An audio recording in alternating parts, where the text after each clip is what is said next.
Hello everyone, this is Gail from Gail's Upstairs Studio. I hope you're all doing well. Last week I showed how I made this sheet filled with watercolor roses, and today I'm going to show you all the things I make out of this one sheet. This was done on a 9-inch by 12-inch piece of watercolor paper, and I'm going to be able to get quite a few different things out of this one sheet. I'm going to start by talking about some of the tools I use to do this. Now, these are tools. Some of them are quite pricey, and they're not something I went out and bought all at once. A couple of them were given to me, in fact, but I've had quite a few of them for a long time because I've done all kinds of different crafting over the years. And so a lot of this is done with stuff I already have. And depending on what you choose to make, you don't need a lot of these tools. But the one essential tool I will say that I use more than probably most of the tools in my studio is a paper trimmer. This is my paper trimmer. It's from Fiskars. I've had it for a while. I've had a couple of different ones over the years, and I really like this brand. I also have a guillotine that I use to trim down prints and things, but for this particular project, this works wonderfully. So that's tool number one. And if you're going to make an investment in a tool for any kind of paperwork, any kind of paper piecing, trimming any kind of paper down for all kinds of different crafts and for art, I would suggest a paper trimmer first. Next is a laminating machine. Now this one I've had for 5 or 6 years. It's from Pen & Gear, and I got it at Walmart, and where I don't remember the price, it was very affordable. And I don't use it for industrial type use, so it has lasted me very well, and I use it all the time. I use 2 different kinds of laminating sheets in it. For my bookmarks, I use the 3 mil thickness, and for my notebooks I use the 5 mil thickness. There are also options for not having a laminating machine. You can get self-laminating sheets, pockets that have adhesive in them that you can use too, which when you're getting started might be more economical. Next I have these 2 We Are Memory Keepers pieces. This is a corner chomper, and it basically rounds corners off of your paper if you need it to. This was given to me, but these are kind of pricey. I can't remember what the prices are, but when you get into these kinds of tools, it gets a little pricey. But this one was given to me, and I did buy this one at Michael's. This is the Crocodile, and it is a hole puncher, grommet setter, and it does different sizes and things as well. Now, for a lot of projects, like for just punching holes, you can use a hole punch, but this comes in handy when I'm setting grommets, because I started setting grommets into my bookmarks, and it makes them, elevates them quite a bit. So these 2 pieces. This is also from We Are Memory Keepers, purchased at Michael's, and it is quite pricey. It is the mini cinch. I've had this one for years as well, and I've used it a lot to make things for craft shows, so I've made my money back on it. But I will tell you, there are more affordable options for this kind of thing on Amazon and places like that. And finally, we have this contraption.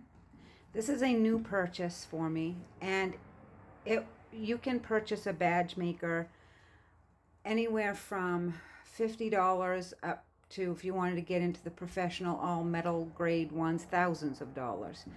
There's a lot of options between, I want to say, $60 and $100 that work fine. This was in the $70 range, and it is a square one, and it's going to be hard to show with this angle, but This makes square badges, and I use it to make magnets, but you can also use it to make pins. And you can also buy refills for this. And I bought mine on Amazon. I don't remember the brand of this, but there's all kinds of different brands, and there's circle ones and square ones. There's a lot of options, and you can probably find something in your price point for these if you're interested in those. But first things first, we have to cut our paper down. I have used an extra sheet of the Be Creative watercolor paper to kind of show you a template of how I cut pieces out, all the things I need for several different things out of this one sheet. I have 2 magnets I'm going to make and 2 bookmarks. The bookmarks are 2 inches by 7 inches. The magnets are 2 by 2.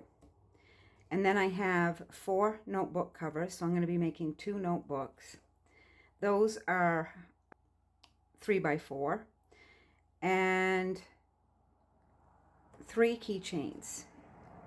And then I have, this is extra, this is extra, this is extra, and this small little strip up the side. But there is all kinds of different configurations. I have done note cards, 1 note card, a couple of magnets, and a bookmark, and a 4 by 6 piece for painting, and a couple of bookmarks. There's all kinds of different iterations you can do with this, but this is what works for me right now.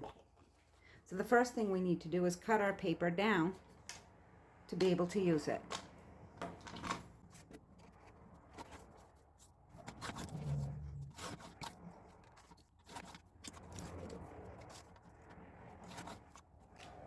So we have 2 bookmarks and 2 magnets.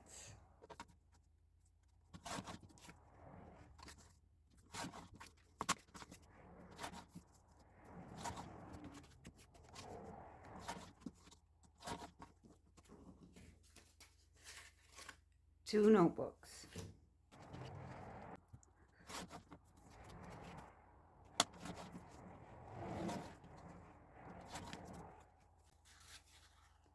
Three keychains.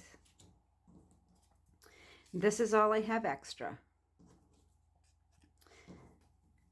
I will throw this, but I will keep these. For my bookmarks and my magnets, I want to round these corners. So this is where the corner chomp comes in. And there is a gradual round and a more angled round, and we're going to go with that one. And I'm going to chomp all 4 corners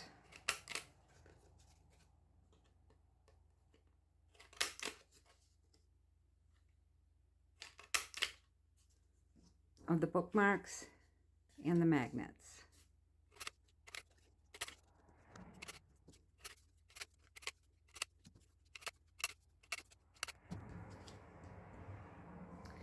I believe we're going to start with making our magnets. Change the angle a bit so that you can see the machine a little better. I'm going to hold it so that the handle is toward me, and I'm going to slide these out to the sides. There's this metal plate here that we're going to use. And I'm using some double stick tape here. I'm sorry, this angle isn't really working, but this part will be pretty quick. This is double stick tape, so I'm going to take a piece of my watercolor paper, face side down, and I'm just going to put a piece of double stick tape there, and I'm going to do this one too.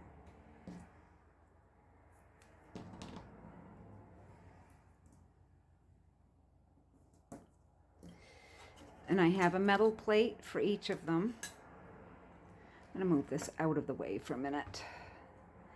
I'm going to take the metal plate. The double stick tape thing is just something I realized I needed to do to make the pressing process a little easier. There is a learning curve to it, but within just 2 or 3 I had it down. So then that's adhered to the metal and it's not going anywhere. We'll do the same thing with this one.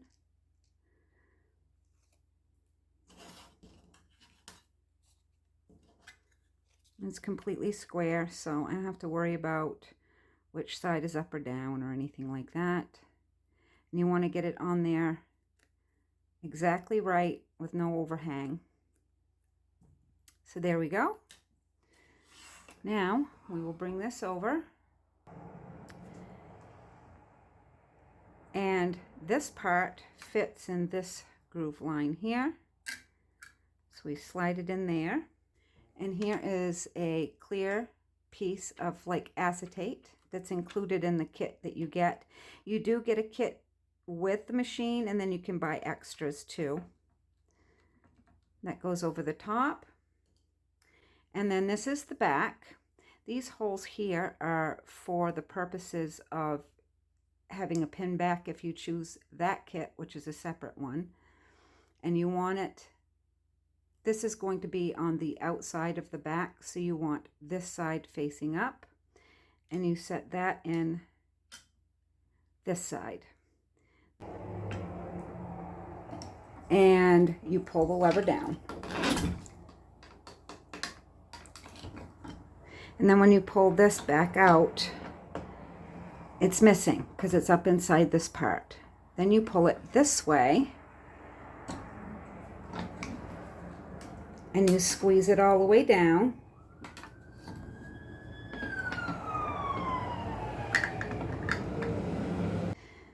Then you have this square piece, nice little magnet. Then in the magnet kit, you get these very sticky magnets, and they fit right in that part right there. And you just press it really well, and then you have a refrigerator magnet. And I'll do the other one.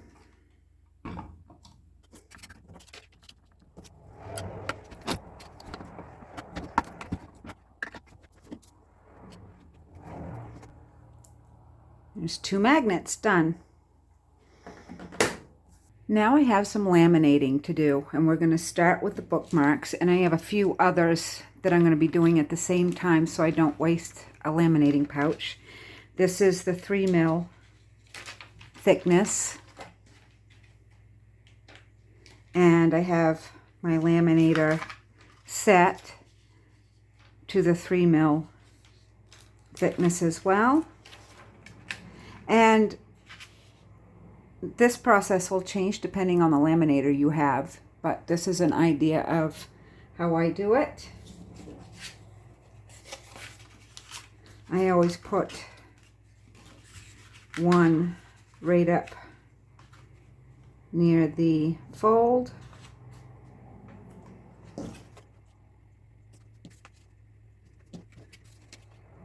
And I'm going to use the grid on my cutting mat here to help me line it up, just so I can make sure. It's easier to trim if they're even to begin with, and you're not going to really get it to stay completely,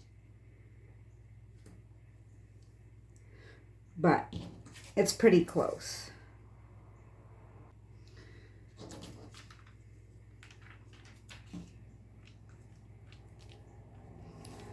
And I just fold it down.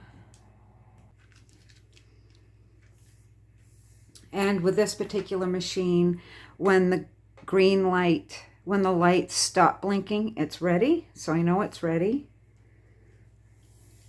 And this is the only tricky part for me, but it all works out in the end usually, no matter what. Let's see, the fold end goes in first. And I have everything all set on the feed tray. And you just help guide it in the first bit.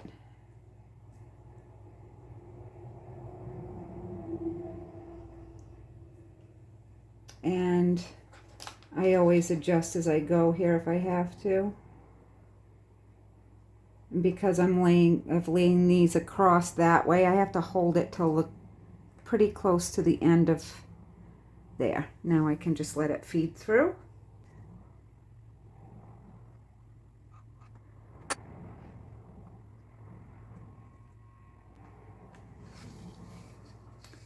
There's one set right there. I have reset the thickness setting to 5 mil for my next lamination, and while I was waiting for that to heat up again, I cut these apart and trimmed them down, and now, I don't know if you can tell, but I rounded the paper edge earlier, and I am going to round this to match it. Using my corner chomp.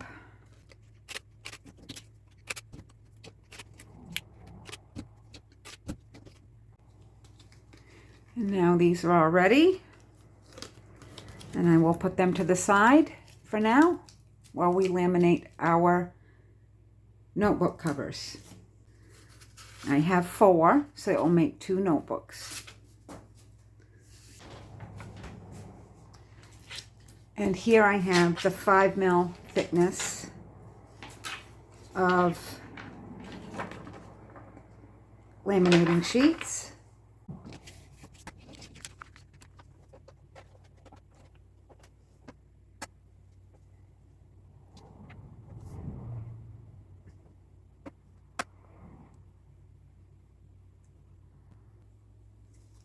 Now these are all laminated and trimmed. So I think we'll put these notebooks together next. This is my We Are Memory Keepers mini cinch.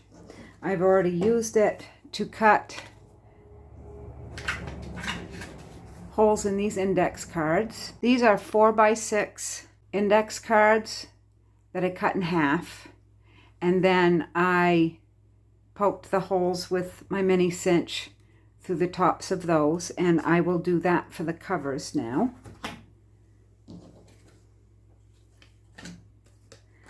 Just want to decide what I like for up and down. I think that looks good. I'm going to put this here. There is a lot of videos out there on how to use this machine, and the instructions on the box are pretty good too. So this is on the inch, and actually I don't need to do it that way because it's small enough. I can use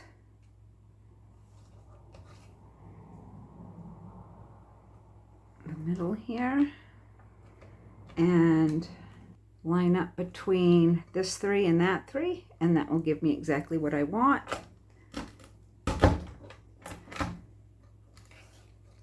There are my holes. And I will do it the same with this one, only I have decided these are a pair and this one will be the other cover. And so instead of doing it this way, we're going to do it this way, just so it lines up a little better.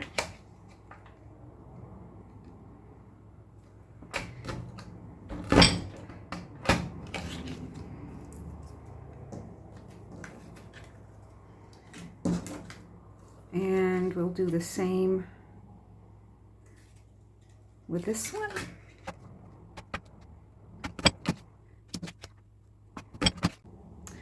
Okay, now I've trimmed down a long piece of coil binding to 2 small pieces that would fit, and I have extra that I will put back in the drawer. I buy these in cases from Amazon. They're very inexpensive. And we're going to turn our cinch to the side. I'm going to lay this in here.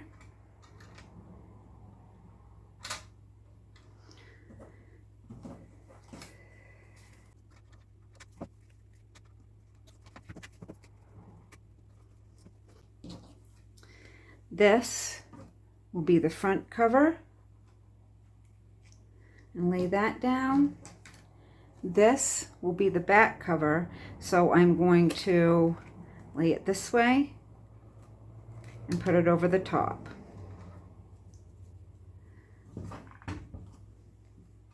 I'm not an expert at this, I just know how to use it for my purposes, but if it gives you any hints at all, that's a good thing. And then I cinch it down. Now, what I want to do is bring this coil, actually bring it all the way this way, and then flip the back cover that way. And we have a cute little notebook with own original artwork on the front and on the back. And they're not anything highfalutin, they're just usable everyday things. Now I'll do the same with the second one.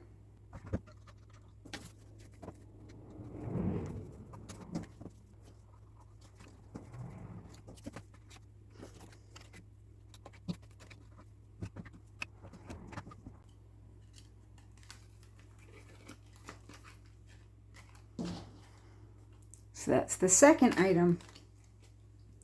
Third item really, but we're not done with the bookmarks yet.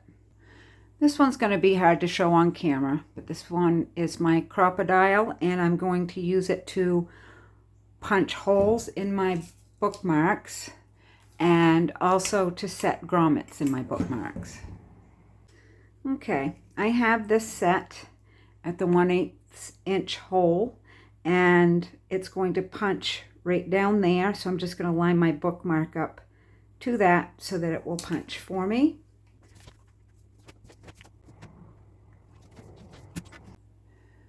Got that off a little bit, but that's okay. We'll use it anyway. I have this little piece here, and we're going to set this ahead to our setting function. And I have the little die down here set to the thing that I want. We're going to put the little eyelet right in here, and this is just one piece, and you can kind of feel it catching on the top and then just pressing it through. Like I said, I got that off, but we're gonna keep it anyway. I'll keep it for myself, so that'll work. Now we're gonna put this away. And this is the fun part of the bookmarks. I'll usually do a whole pile of bookmarks at once, but for today we will stick with this. I bought all of these tassels off Amazon a long time ago, and we will use these. I know a hot pink one will be fun. We'll do a hot pink one. I'm out of my pale pink ones. Can do, let's see. That ivory one is pretty. We'll do those two.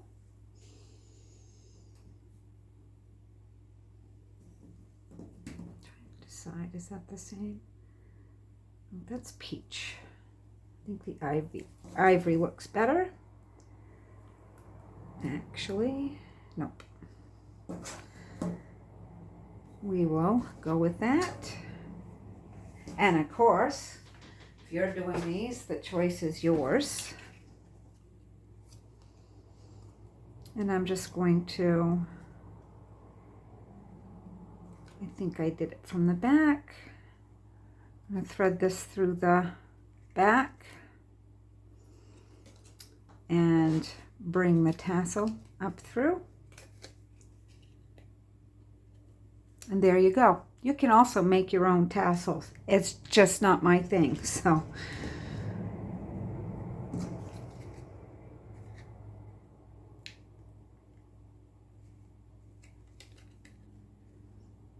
I have done these a lot, though I haven't done them in a couple of months because I do them up in huge batches and then I don't have to make them again for a while.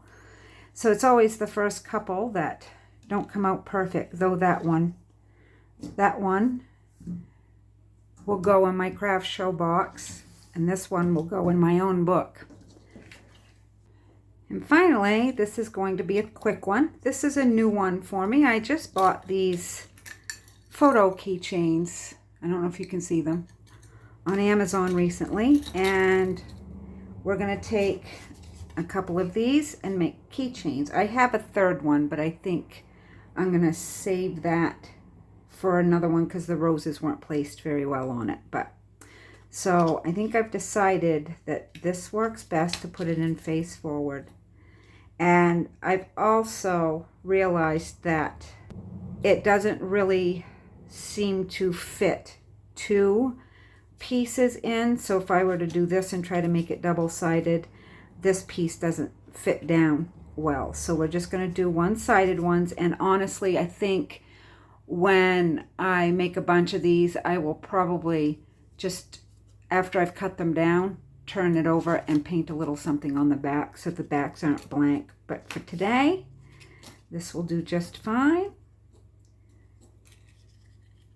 I have to trim this one down just a touch. So we have 2 plus 1 more keychain if I choose, 4, 6, and my 2 magnets. All of those things came out of one piece of 9x12 watercolor paper, plus a few little scrap pieces left over. I know this video had a lot of things in it that I use to make these things that not everybody has and not everyone can afford, and I couldn't have afforded it all at once. I am blessed with many, many, many years of crafting and paper crafting and doing art things that I've accumulated a lot of things, and I do a lot more of using what I have now than I ever have before. But a lot of these ideas can be done a lot simpler. If you didn't have a laminator or a crocodile or anything like that, but you wanted to make a bookmark, you don't have to laminate it. You can cut it with scissors. You can use a regular hole punch for the hole, and you don't have to use an eyelet. And you can make your own tassel. So there's that. And there's a million different less expensive ways to do magnets. And so there's a lot of things, and you can do greeting cards, and you can do all kinds of things with your artwork if you don't feel it is ready to hang on a wall, or if it's just all kinds of practice, like what I have found with my watercolor. I practiced for so long that I needed something to clean the watercolor practice paper drawer out, and this is what I've done with it.